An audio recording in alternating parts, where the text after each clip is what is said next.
अपने को बुराइयों से बचाइए। श्री स्वामी शिवानंद सरस्वती। आत्मानुसंधान तथा अंतरावलोकन द्वारा अपने दोषों को दूर करने की चेष्टा करो।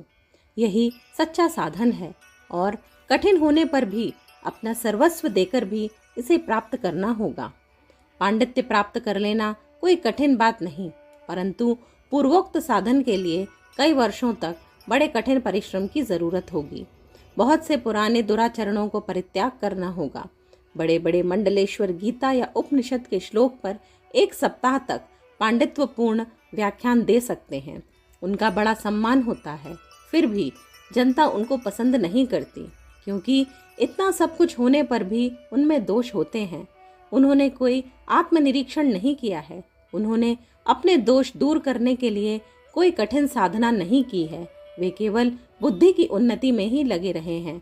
कितने खेद की बात है।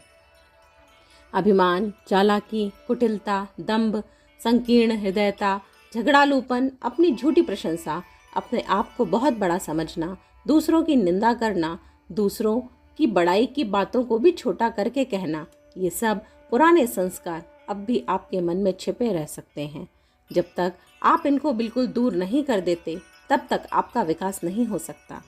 अपरा प्रकृति के इन अवांछनीय दुर्गुणों को जब तक आप निर्मूल नहीं कर देते, तब तक ध्यान योग में सफलता प्राप्त करना संभव नहीं है। जो मनुष्य बहुधा तर्क वितर्क, शास्त्रार्थ, शब्द कलह और खंडन मंडन में लगे रहते हैं, वे अपने सूक्ष्म शरीर को बड़ी हानि पहुंचाते हैं। इसमें शक्ति का अधिक अपव्यय होता है, समय नष्ट होता है और द्वेष बढ़ता है। उत्तेजनापूर्ण वाद विवाद से सूक्ष्म शरीर भी वास्तव में प्रदीप्त हो जाता है। उसमें एक जख्म पैदा हो जाता है, रक्त गर्म हो जाता है और अग्नि पर रखे हुए दूध के समान उबलने लगता है। ऐसे आवेशपूर्ण वाद विवाद से सूक्ष्म शरीर पर क्या प्रभाव पड़ता है, इसका अनुमान अनजान मनुष्य नहीं कर सकते। जो मनुष्य व्यर्थ के वाद विवाद में बिना जरूरत पड़े रहते हैं, उन्हें आध्यात्मिक मार्ग में उन्नति की कण मात्र भी आशा नहीं करनी चाहिए। साधकों को वाद विवाद बिल्कुल छोड़ देना चाहिए। उन्हें वाद विवाद करने की वृत्तियों को ध्यानपूर्वक आत्मनिरीक्षण द्वारा नष्ट कर देना होगा। आपने कई विद्वान सन्यासियों के अच्छे अच्छे व्याख्यान सुने हैं। आपने कथा सुनी है। गीता, रामायण, भागवत और उपनिषदों के प्रवचन भी सुने हैं। अपने अनेक अमूल्य नैतिक और आध्यात्मिक उपदेश सुने हैं, परंतु आपने किसी बात का भी विश्वास के साथ दृढ़तापूर्वक निरंतर साधना द्वारा अभ्यास करने का प्रयत्न नहीं किया है।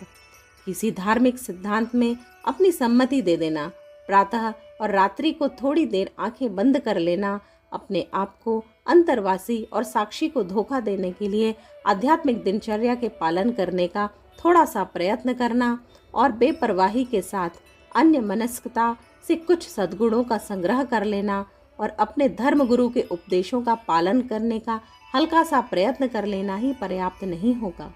इस प्रकार की मनोवृत्ति को बिल्कुल छोड़ देना होगा।